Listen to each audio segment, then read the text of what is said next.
Même si son investissement direct à l'étranger a connu une baisse de régime après 2008, la France reste et demeure une puissance multinationale. Quelques données pour en prendre la mesure.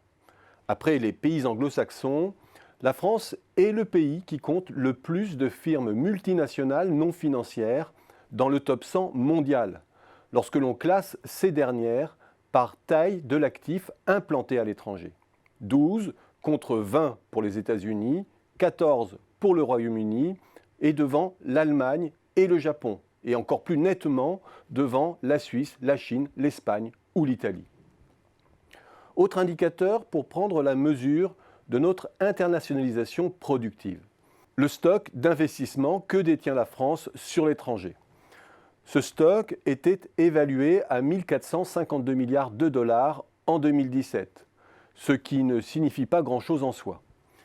Le chiffre devient parlant lorsqu'on le rapporte au PIB, pour corriger de l'effet de taille des économies.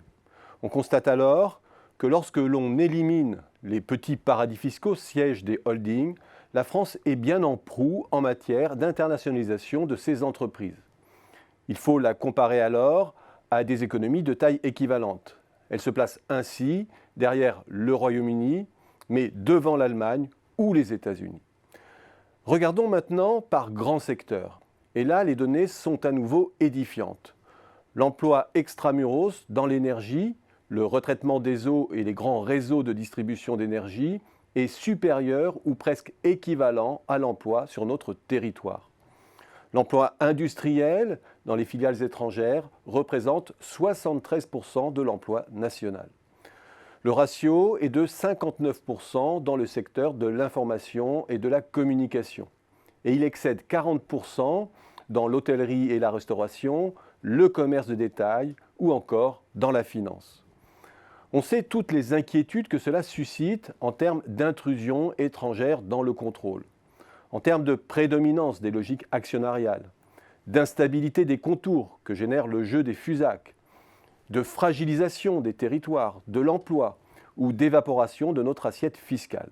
On sait à contrario que ces groupes procurent des flux de revenus entrants qui font plus que compenser notre déficit sur les biens et services, qu'ils confèrent une puissance financière, un pouvoir de marché à la France, un pouvoir d'acquisition de brevets, une capacité d'implantation dans des régions à fort potentiel de développement et à forte dynamique démographique, qui nous branchent sur une conjoncture monde moins anémiée que celle de l'Europe.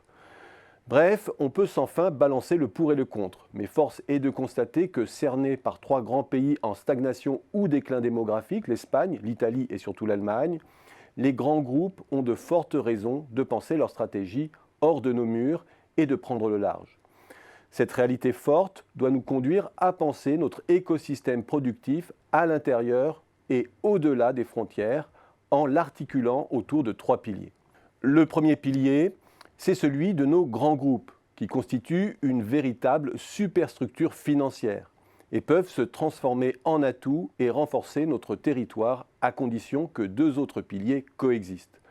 Celui de l'entrepreneuriat, autrement dit un gisement de start-up à haut potentiel, dont beaucoup se développeront ultérieurement dans le giron des groupes.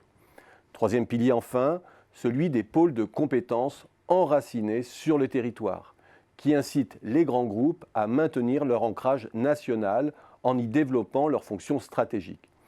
C'est à partir de ce triptyque qu'il faut penser notre écosystème productif en renforçant les complémentarités entre les trois dimensions clés qui le composent.